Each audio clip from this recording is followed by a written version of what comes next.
Добрый день, друзья! Как можно видеть, я уже на воде, снялся с лагеря и, пользуясь хорошей погодой, двинулся в путь. Погода, кстати, соблюдает свой трехдневный цикл, то есть один день солнечно и 3 дня идет проливной дождь. Вот 3 дня я насиделся на лагере и сегодня отправился таки, наконец.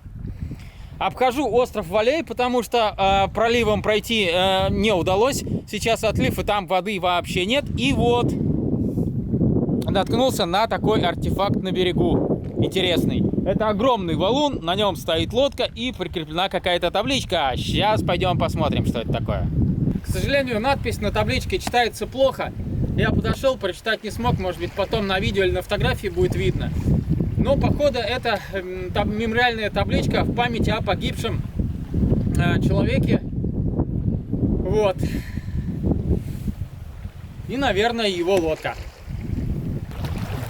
Как я упомянул ранее, мне пришлось обогнуть остров Валей открытым морем, так как пролив между коренным берегом и этим самым островом был без воды, потому что отлив. Сейчас я двигаюсь в сторону Губы Майкова или Губы Жемчужная, и там буду вставать лагерем.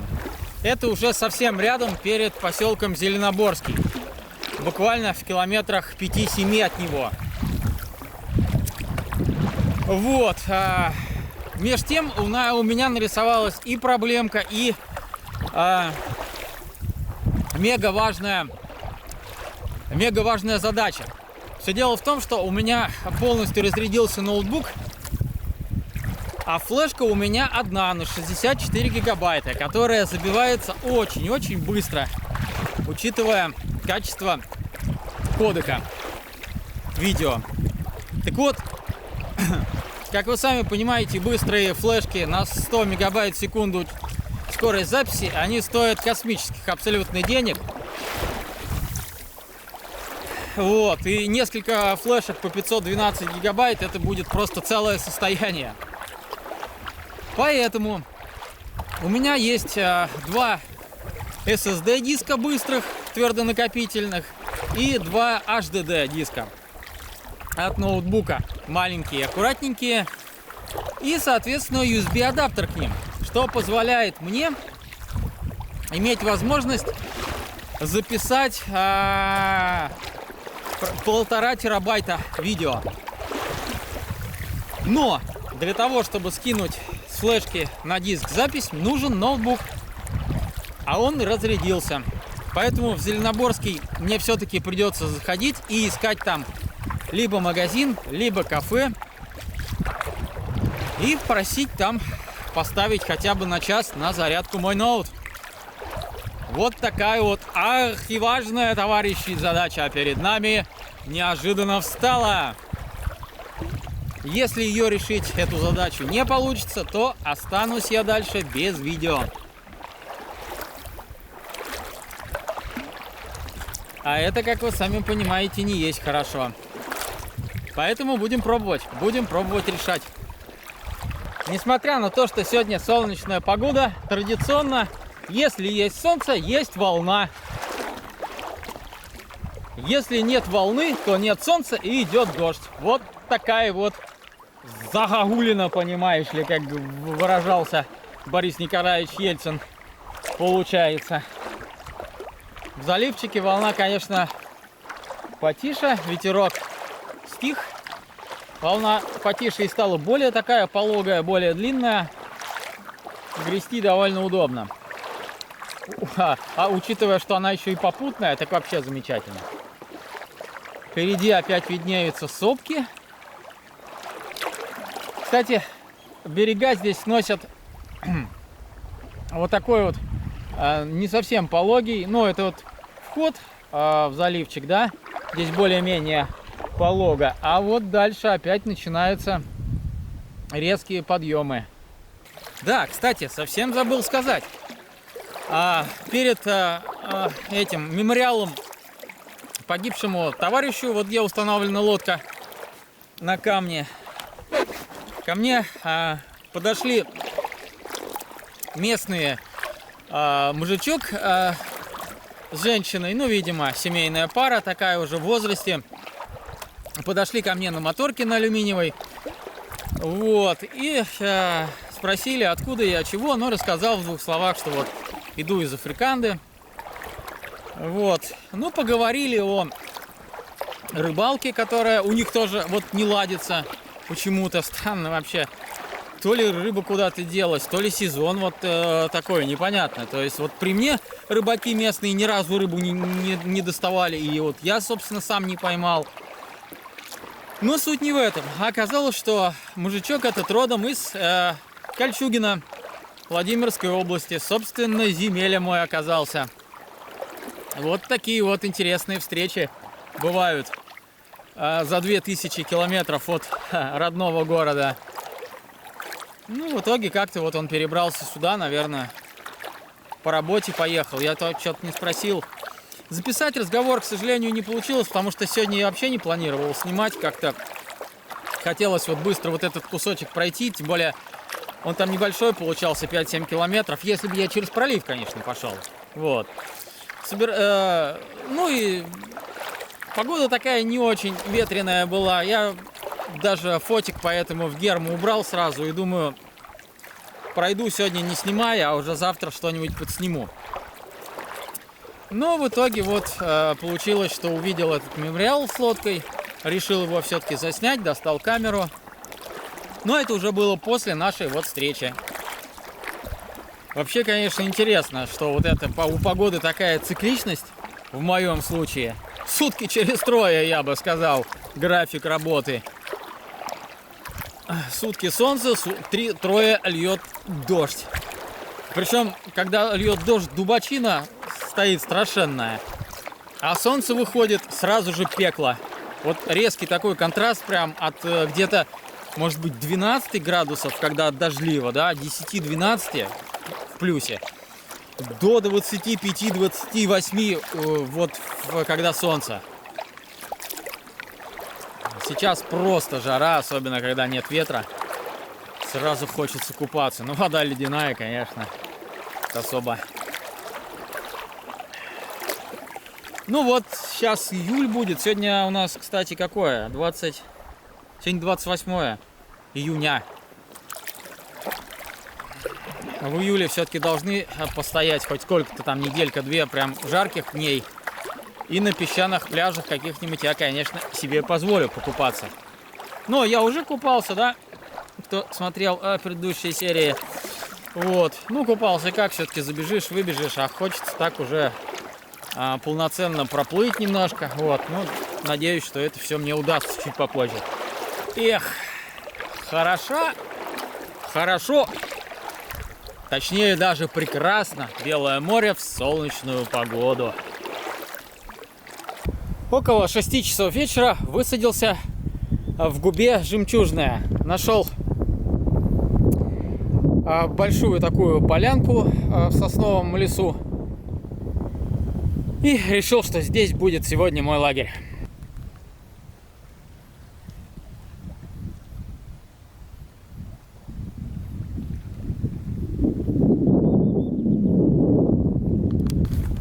Сейчас нужно будет разгрузить лодку и заняться приготовлением пищи, потому что время уже самое что ни на есть для ужина. Местечко, надо сказать, что неплохое, потому что, во-первых, оно на солнечной полностью стороне. Здесь солнце заходит, и здесь же оно восходит, освещая всю эту поляну.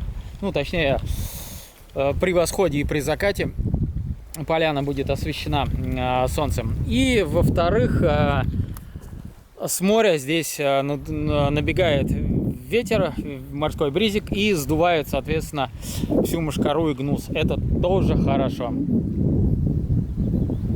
Ну, где-то вот здесь вот в сосничке поставим палатку, а вот здесь вот у моря организуем сейчас костровое очаг. Так, господа хорошие, сегодня у нас выдался очень трудовой день в плане гребли, потому что я рассчитывал пройти проливом между коренным берегом и островом Валей, но пришлось идти в обход открытым морем, обходить остров, потому что был отлив и проливов как таковых не стало, то есть в них отсутствовала вода. Но это не повод расслабляться. Вот, чайку я уже попил, чуть-чуть с сахарком силы восстановил и исполню, пожалуй-ка, просьбу трудящихся и расскажу о том, на чем я готовлю. То есть, какие у меня кухонные принадлежности с собой имеются в этом походе. Итак, поехали. Основная армада для приготовления пищи у меня состоит из 3 котелков и 1 сковородки. Начнем со сковородки. Это вот такая вот сковородочка со складной ручкой. Раскрывается, фиксируется, получается сковородка. Значит, в принципе, что-то на ней приготовить, конечно, можно при должном умении и при должной сноровке, потому что она очень тонкая. И, естественно, все, если чуть-чуть огня больше, чем нужно, все пригорает. Поэтому готовить нужно исключительно на углях, либо на очень таком спрогнозируемом расстоянии от огня. В общем, целая наука на ней что-то приготовить. Но зато она легкая и компактная. То есть, сразу забегая вперед, скажу, что все это по принципу матрешки складывается. Котелок один другой. Туда же идет миска с кружкой. И получается, собственно, вот всего лишь вот такая вот, ну вот в размер вот этого большого котелка история. Так, сковородку откладываю. Все понятно с ней. Дальше. Идет котелок на 5 или 6 литров, наверное. Собственно, с подвесной ручкой я ее устанавливаю на костер. И, собственно, это у меня основной котелок для приготовления пищи. Далее идет вспомогательный котелок на литра 4, 3,5-4, точно не знаю. В нем я замешиваю тесто для приготовления оладушек. Ну и он у меня служит как резервный. Самый маленький котелочек, вот этот вот, значит, 1,5-2 литра примерно. Сейчас здесь у меня заварен чай, соответственно, это заварной чайничек у меня такой, где заваривается чай. То есть первым делом, приходя на стоянку, я кипячу воду в основном котелке, завариваю чай в маленьком котелке и потом уже варю основное блюдо в этом же большом котелке, либо жарю на сковородке. С этим определились, с котелками. Дальше. Миска декатлоновская, толстостенная, то есть термомиска. Соответственно, горячую еду можно, вот держа вот так в ладони, есть, не опасаясь, что обожжешься. Кружка декатлоновская, также термокружка, 250 мл с крышкой. Соответственно, тоже наливаешь кипяток и спокойно держишь рукой без всяких ручек. Ну, ложка, это понятно, какая была. Самодельная лопаточка из мореного дуба, из древесины, которая вымачивалась в море. Она очень твердая, такая приятная. Выстругал себе лопаточку для, соответственно, мешания грибочков и рыбки. Есть такое дело. Зажигалка, пока вспомнил. Ну, у меня их несколько штук, соответственно, для разведения огня. Основной нож. Морок найф. Значит, они бывают двух видов. Клинок из нержавейки у них бывает и из углеродистой стали, либо углерода, либо карбона. Ну вот я точно не разобрался, но вот у меня версия карбоновая. Режет офигенно, очень острый, но не знаю, как насчет прочности по сравнению с нержавеющей сталью. Посмотрим, собственно. Это у меня он в эксплуатации, первый поход. Купил перед походом. Хотел немножко другой, у которого еще кресало тут есть, соответственно, в ручке такое прячется навороченный, но его не было, даже под заказ не нашел, поэтому взял вот этот вот. Сразу оговорюсь, вот все ножи и инструменты, они должны быть цветные, обязательно. Чем ярче, тем лучше, потому что если он упадет в траву, хрен его найдете. Но опять-таки была только эта расцветка, поэтому взял. Значит, нож Морок Найф. Нож очень удобный, то есть Режется им просто великолепно, фиксируется в ножнах хорошо, офигенская прищепка, ездит он у меня на спасике всегда, то есть всегда под рукой, мало ли там грибок срезать, либо мишку отогнать, вот, всегда должен быть под рукой. Запасной нож, немножко сломанный, здесь уже такой видавший виды, ему 100 лет в обед, здесь должна была быть такая штучка, за которую, собственно, идет открывание, он открывается, фиксируется. Конструкция супер надежная, это Magnum от Бокера. Бокер немецкая, по-моему, фирма, офигенская, тоже ножи делают, но это 440-я сталь. Он, конечно, уже тупой на самом деле, но я им делаю все. Скребу камни, открываю консервные банки, в общем, абсолютно все я им делаю, он у меня для этих вот целей. Ну, дальше у меня есть зажим хирургический. Скажете, зачем хирургический зажим мне? Делать операции кому-нибудь. Шутка, конечно. На самом деле это вещь для того, чтобы извлекать крючки из пасти зубастых рыб. Очень удобная вещь и незаменимая на самом деле, если вы рыбачите. Так, пила Fiskars 73-я. По-моему, 72-я с маленьким зубом, 73-я с большим. Охрененная пила, тоже взял только что перед этим походом. Пилю все подряд и исключительно рад. Без пилы делать нечего в походе. Эта пила просто замечательная. На все 100% оправдывает свои деньги. Плюс она не дешевая, компактная. Соответственно, пилит. Вот с руку пилит вообще без проблем. С ногу, в принципе, если чуть-чуть постараться. Вот. На ура. Ну и, собственно, вроде, наверное, на этом все. Сейчас закончу, подсниму все отдельно, вот, в крупным планом. Ну, по поводу продуктов. Я уже, по-моему, делал обзор продуктов, но поэтому посмотрите предыдущие серии. Единственное, что только вкратце скажу, что поскольку вещей у меня много, поход долгий, всяких разносолов вообще не наберешь с собой. Это вообще без вариантов. У меня тут под 100 килограмм снаряжения в 3 рюкзаках. Еще лодка. Поэтому с собой у меня изначально только крупы. Гречневая, пшенная, рисовая. Это на ужин. И на завтрак у меня идет овсянка. Значит, подсолнечное масло для жарки рыбы, грибов. И, соответственно, и также можно добавлять в каше. Топленое масло добавляется с утра в кашу, обязательно получается охренительно вкусно, и оно не портится месяцами, топленое именно масло. Дальше повидло грушевое, соответственно, тоже идет в кашу утром. Сахар, соль, вегета приправа универсальная идет подо все.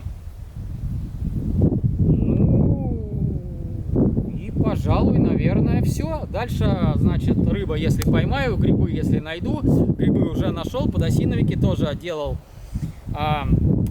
Есть уже перед этим, как я их жарю. Соответственно, рыбу еще не поймал, ягоды еще не начались. Вот. Еще мука у меня есть с собой, соответственно, для оладушек, естественно. Оладушки делаются на воде, без всяких дрожжей и всего остального. Ничего там не всходит, не поднимается. Просто вода, тесто, соль, сахар. Все. Ну, за сим будем закругляться. И варю себе ужин. На ужин сегодня пшенка. К сожалению, без всего. Ну вот, решил для наглядности все-таки подснять и продуктовый набор. Соответственно, здесь у нас масло подсолнечное, вегета приправа универсальная, пшенка, рис, гречка и соль. Здесь чай, сахар и кофе. Обязательное дополнение к потребительской корзине. Ну а здесь у нас завтрак. Соответственно, вот каша овсяная, там совсем в бутылке на донышке надо еще пересыпать. У меня просто в пакете в герме отдельно лежит. Повидло Макеев грушевое и топленое масло. Хозяюшка. А вот, соответственно, весь мой творческий беспорядок. Палатка сушится, лодка в тенек убрана. Пауэрбанк заряжается от панели. Еда для обзора выложена. Рюкзаки. Сейчас немножко еду пополню, пересыплю из пакетов в бутылки, соответственно. Бутылки, кстати, я покупал в пивном магазине «Пивоман» у себя во Владимире с пробочками. Вот, они такие толстостенные. С одной стороны, они мнутся, но с другой стороны, очень легкие, практически ничего не весят. А вот бутылки для воды, соответственно, я подобрал уже непосредственно здесь. Костер у меня, пока я тут проводил обзоры, абсолютно затух. Надо сейчас будет заново разводить и ставить варить кашку. Ну и сегодняшняя панорама с берега моей стоянки на жемчужную губу Белого моря. Сегодня я расположился непосредственно прямо у воды, на ветерке. Замечательно. Ну что ж, на моей стояночке в губе Жемчужная свечерело. Сейчас 10 часов вечера. Солнышко спряталось за макушки елей. Но на самом деле, как видите, все еще очень светло и темнее уже не станет, поскольку полярная ночь сейчас. И завтра очень важный день. Места на флешке осталось буквально на 20 минут. И в Зеленоборском я должен буду зарядить ноутбук, чтобы переписать данные на жесткие диски. Сложность здесь заключается в том, что первое, кафе или магазин должны располагаться недалеко от канала в Княжегубское водохранилище, чтобы я мог оставить лодку, либо какие-то заросли должны мне попасться, чтобы лодку там хорошенько спрятать и пойти в это самое заведение.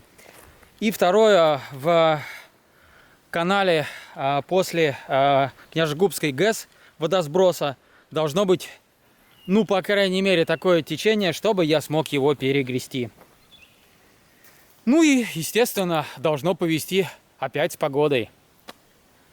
Вот, надеюсь, завтра все три условия этих совпадут, и я смогу осуществить эту важную задачу. Ну, а на сегодня буду с вами прощаться. Увидимся уже завтра. Я запишу уже непосредственно включение, сделаю по итогу. Удалось мне победить мою проблему или нет. Ну, а если в крайнем случае не удастся, то я запишу концовочку на оставшееся место. И в любом случае видео продолжится, потому что я уже проходил этим маршрутом от Зеленоборского до Чупы несколько лет назад и так и не смонтировал этот фильм. Вот, поэтому в любом случае часть этого похода будет смонтирована при любом раскладе. Спокойной ночи, друзья.